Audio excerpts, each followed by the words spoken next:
الو. هلا محمود.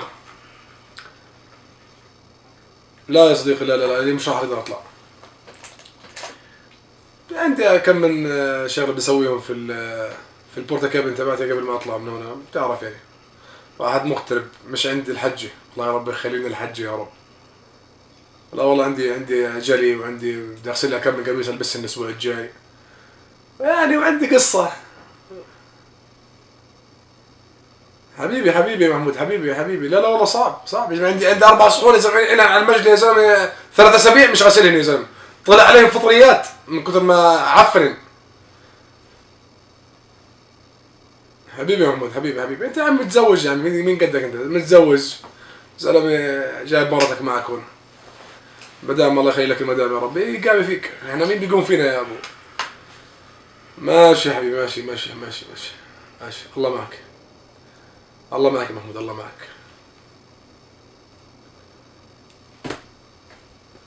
الله يلعن بي الغربة، شو سوت في حالي، والله ومرمرت لي قلبي واخدت مني الغالي. إلنا منسافر 2 سنين ومنرجع على الأردن، ضاع العمر وبعد حسين ما خلص هالبايعة. بداية السلام عليكم ورحمة الله وبركاته. موضوع الحلقة اليوم عن المغتربين من جميع الأماكن اللي خلقها ربنا. مغترب عربي، مغترب أجنبي، المغترب الأجنبي إن شاء الله راح ننزل السبتايتل تحت تقرأ بالإنجليزي إن شاء الله قدام، قاعدين بندور على مترجم. المهم بداية الغربة اللي هو أي واحد بعيد عن وطنه، هذا تعريف بسيط جدا. كان بسبب حرب، الله يا ربي يكون بعونهم، أو إذا كان بسبب عمل، أو أسباب شخصية أخرى. زلمة طقت في باله وقال لك بدي أغترب، فبروح بيغترب. هذاك مش سائل، مش فارقة عنده، معاه كم من قرش وجيب تجمع هنا بده يغترب. للأسف الشديد في بعض الكونسبتس الخاطئة عن المغترب، وخصوصا اللي بيطلع من بلده على دول الخليج. حسيتهم يا أخي مفكرين إنه أنا رايح على كنز علي بابا وعلى كنز صلاح الدين، رايح أجيبه وأرجع. هيك حسيت أنا صدقا بشرف، هيك حسيت. المغترب يا اخوان هو مش عبارة عن كائن رايح على بنك يحط مصاري في شوالات، يعد مصاري هناك، بس يعد مصاري ويرجع يجيبهم معه بالطيارة ويرجع. لا المغترب مش هيك بالمرة مش هيك. المغترب زلمة رايح يحرث، بمعنى كلمة الحراثة.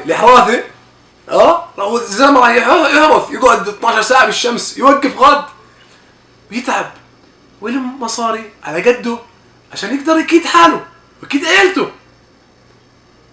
انا يعني مرات بعرفش شو بدي اكل، مرات بروح على كارفور ولا على باندا ولا على اي مول ببيع مواد اغذيه واكل، بعرفش شو بدي اكل. هاي ضريبه الغربه. اذا اعلى ضريبه حكومه عملتها الدنيا 17%، ضريبه الغربه عليك راح تكون فوق 50%، فوق 60%، فوق 70 كمان.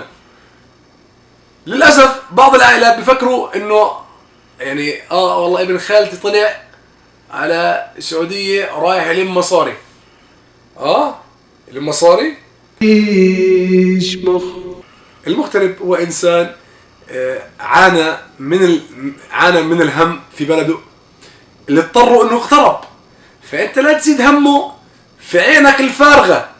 شو العين الفارغه اللي عندك يا زلمه؟ ولا انت ذكرا كان ام انثى هلكتيها لامه، هلكتيها لمرته. كل ما لك والله وصينا اياه يجيب لنا معه علبه عطر، وصينا اياه يجيب لنا معه ابل. ده جيب تفاحه مش ابل. شو هذا يا زلمه؟ والله يا اخوان المغترب بتعه وبيشقى وبروح بلم عشان يلم مصاري عشان يرجع على بلده بالاخر، يقعد ببلده. بضل مغترب انا 30 سنه عشان اجيب لكم ابل وسامسونج جالاكسي اس 6 من الدعايات. هذا فكر الناس انه انا طالع الم مصاري بشوالات وحط وبعمل تانك برا البلد عشان ارجع مسمر اللون ومعاي تليفونات وارجع لهم. مش هيك الحياه، مش هيك بالله عليكم. مش هيك، ارحمونا يا اخي كلكم. واللي بتيجي واحده على الحجه عندي، الله يخلي لي الحجه، تحكي لها والله وصي لنا ابنك على جهاز ابل. بقولوا برا ارخص، بقولوا برا ارخص. ارخص ايش؟ لا يا اختي، بحكي لكم الاسعار الدوليه للالكترونيات لكل شيء، لكل شيء واحد. انا بقول لكم واحد يا عمي، انا بقول لكم واحد، يعني مش ضروري اجيب لك ابل، بدي لك تفاحه يا حاجي، تفاحه احسن لك، ارخص المغترب ارخص. ايش مخ. بس اعرفوا انه هاي المغترب شكله، وهي الانسان اللي عايش في وطن شكله. الاثنين هذول صدقوني، يعني المغترب كثير حاب يكون هذا، وهذا مش حاب يكون هذا. انا متاكد، انا متاكد، يعني ما في حدا حاب يغترب من بلده. ايش مخ. نهاية تشاو، see you later. سبسكرايب، لايك، سبسكرايب، لايك، سبسكرايب، لايك. مش عارف انهم، مش عارفهم. تشاو.